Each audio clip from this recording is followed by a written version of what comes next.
Ibisanzwe amazina yanjye nitwa Emile, aho tuje kubereka inzu nziza iri kugurishwa. Turi Kanombe, ahantu hazwi nka Nyarwunga, ni iminota 5 uvuye kuri Kigali Kanombe International Airport.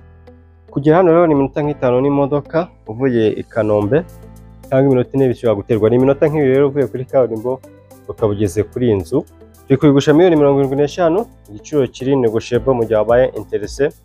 Ni inzu nkuko mwagenda mubona kuri video, ni inzu nziza muri quartier guturwa, nkuko mwagenda mureba na neighborhood yaho. Ni inzu igizwe n'ibyumba 4, toilette 3, salon na salle à manger. Tugifite igikoni cyo mu nzu kiri moderne, ndetse n'icyo hanze ku bantu bakoresha amakara, inzu y'umukozi. Twagiye rero, reka dutangire mbereke ubwiza bw'iyi nzu yacu. Yes, iyi ni parking, imodoka ebyiri hano zijyamo ziparitse neza, tukajyanira garden cyangwa se jardin aho iringaniye, tukagira n'ahazi indabo ushobora kudekora hano ibintu ukabikora neza bitewe ku bantu bakurinda, bano bashyiraho amavaze bikagenda neza. Noneho reka dukomeze kubereka mo imbere, mberekwe turebe ubwiza bw'inzu yacu. Twazamutse hano turi kuri iyi baruko, hano ushobora kuza, urabona ko ni baruko nziza. Hano hari akayaga keza katuruka ku biti biri hano hepfo, ufata view ya hano.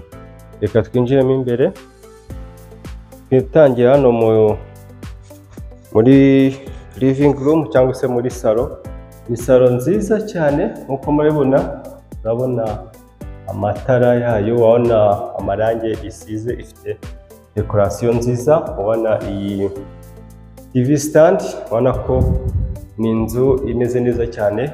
Kuri $75,000 ni igiciro wakwifuza kuza iyi nzu tukavugana, ndetse ushobora gukurwaho makeya bitewe nuko babaye interesse. Nkuko nabibabwiye rero, reka tuvana muri salon dukomereze hano muri salle à manger. Ubona ko ni ibintu byiza cyane. Iyi niyo salle à manger yacu nkuko muragenda mubibona. Tuvuye muri salle à manger turakomeza mu gikoni. Ubona ko ni ibintu byiza, igikoni cy'utubati, igikoni cyiza cyubatse neza wakifuza gutekeramo rwose. Ubona ko ni inzu ku giciro cyayo $75,000. Kuri iyi nzu ni amafaranga yayo ndetse akaturwaho mu gihe wabaye interesse. Hano dufite n'agastoke gatoya k'igikoni. Ubwo tuvuye aha mu gikoni tugiye kureba mu byumba uko bimeze. Turahera mu cyumba cya mbere. Iki ni icyumba cya mbere, gifite douche na toilette yacyo. Yes, iki ni icyumba. Iyi ni douche na toilette y'iki cyumba cyacu. Ubwo tuvuye hano tugiye kureba ibindi byumba uko bimeze. Katambika hano muri kodo. Ubona ko ni inzu yisanzuye, murabibona mo imbere y'video. Aha dufite ibyumba 2 bisangiye douche na toilette. Iki cyumba ndetse n'iki cyumba bisangiye douche na toilette nkuko muragenda mubibona. Bisangiye douche na toilette ari ibyumba 2. Ubwo douche na toilette bisangiye ni iyi ngiyi, ari ibyumba 2 birayisangiye. Ubona ko inzu yacu ni inzu nziza. Yes, nkuko muragenda mubibona kuri video. Ubwo tuvuye hano rero muri byumba, reka turebe master room ese yo imeze gute. Ubwo dugitangira hano nkuko nabikweretse, hano uyu muryango hano uba winjiye muri master, ariko hano hagomba kuba hakinze kuko master ni muri private ya nyir'urugo. Reka turebe uko.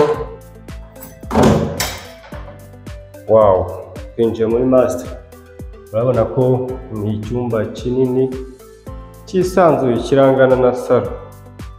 Hano dufite rero kuri uru dirishya amadirishya yaje meza asiga ameze nk'urugi, ubona ko urakinga cyangwa se ushobora gukinga ushaka kwigira hanze, ugahita umanura irido, mu gihe ufite intebe hano ugahita wicarira hano urebeye iyi view ufata akayaga ko hanze, ubona ko ni ibintu byiza.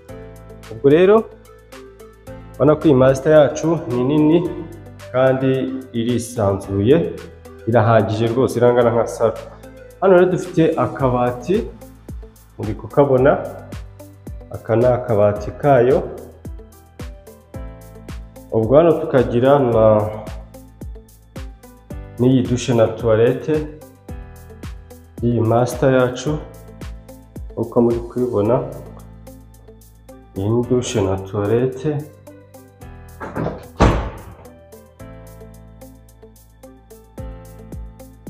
Yes, ubwo hano ukongera ugakinga bitewe n'aho, nk'uko naberetse ushobora kujya muri toilette utica mu cyumba, ukatongera ugakata ugasubira mu cyumba uciye hirya bitewe n'uko ubishaka, cyangwa se ukaba wayikoresha udaciye muri master. Byose nibiterwa no kwemeza. Reka rero ubwo tugiye kureba hanze. Hanze dufite iki? Dufite iki gikoni cy'amakara ku bantu bakoresha amakara ngiki, tukagira na gas stock hano gatoya, tukagira inzu y'umukozi ahangaha. Iyi ni inzu y'umukozi uko muri kubibona, tukagira n'iyi dushe na toilette byo hanze nk'uko muri kubibona. Aha naho hano tukomeza ujya ku irembo, ariko reka twicire hirya duce hano, tugiye kureba uko bimeze. Hano naho kogereza ibyombo cyangwa se ibindi bintu ushaka guteka ukaza ukogereza hano. Aha naho kwanika imyenda nk'uko muri kubibona. Reka dusubire ku irembo. Basubiye ku irembo, tugiye kureba uko bimeze aho twatangira. Ubona ko ni inzu nziza kuri 75 ndetse wakaturirwaho make ukabasha kwigura ino nzu.